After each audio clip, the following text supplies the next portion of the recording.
ദൈവതിരുനാമത്തിന് മഹത്വമുണ്ടാകട്ടെ. ഏവർക്കും ഹെർമിറ്റ്സ് ടോക്സിലേക്ക് സ്വാഗതം. ഇന്ന് കൂടാര പെരുന്നാളിന് ശേഷം വരുന്ന ഒന്നാമത്തെ ഞായറാഴ്ചയാണ്. ഇന്നത്തെ വിശുദ്ധ ഏവൻഗേലിയോൻ ഭാഗം ശുദ്ധമുള്ള മത്തായി 21 അധ്യായം 28 മുതൽ 32 വരെയുള്ളതായ തിരുവചന ഭാഗങ്ങളാണ്.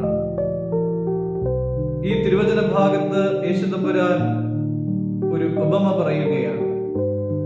ഈ ഉപമയിൽ 2 മക്കളുണ്ട്.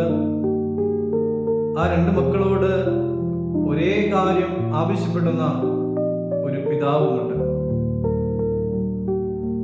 ആ പിതാവ് മക്കളോട് ആവശ്യപ്പെട്ടതായ കാര്യം ഇതാണ്: മകനെ, നീ ഇന്ന് എന്റെ മുന്തിരിത്തോട്ടത്തിൽ പോയി വേല ചെയ്യുക.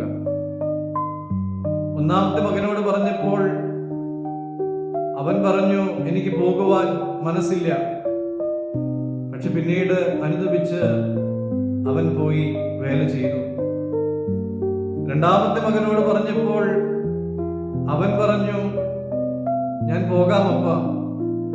പക്ഷേ അവൻ പോയില്ല. നല്ല മകൻ ആരാണ് എന്ന് ചോദിച്ചു കഴിഞ്ഞാൽ, അപ്പനെ ധിക്കരിച്ച് സംസാരിച്ചവനും അപ്പനെ അനുസരിക്കാത്തവനും നല്ല മക്കളല്ല. എന്നാൽ ഇവിടെ യേശുതമ്പുരാൻ ചോദിക്കുന്ന ചോദ്യം, ഈ 2 പേരിൽ ആരാണ് അപ്പന്റെ ഇഷ്ടം ചെയ്തത് എന്നാണ്. ഉത്തരം വ്യക്തമാണ്. മുന്തിരിത്തോട്ടത്തിൽ പോയി വേല ചെയ്യുക എന്നുള്ള അപ്പന്റെ ഇഷ്ടം നിറവേറ്റിയത് ഒന്നാമത്തെ മകൻ തന്നെയാണ്. തെറ്റിപ്പോയ ഒരു മറുപടിയിൽ നിന്ന് അനുസരണത്തിലേക്ക് ആ മകൻ മടങ്ങി വന്നു. അവൻ ചിന്തിച്ചു, അവൻ അനുദപിച്ചു. പ്രിയമുള്ളവരെ, ഇത് നമുക്ക് നൽകുന്നത് വലിയൊരു പ്രത്യാശയാണ്. നമ്മുടെ കഴിഞ്ഞ കാലം നമ്മുടെ ജീവിതത്തിന്റെ അവസാനമൊന്നുമല്ല. ഒരു കാലത്ത് നമ്മൾ ദൈവത്തോട് നോ എന്ന് പറഞ്ഞവരായിരിക്കും. പ്രാർത്ഥനയിൽ നിന്ന് അകന്നു പോയവരായിരിക്കും. പാപത്തിൽ വീണുപോയവരായിരിക്കും.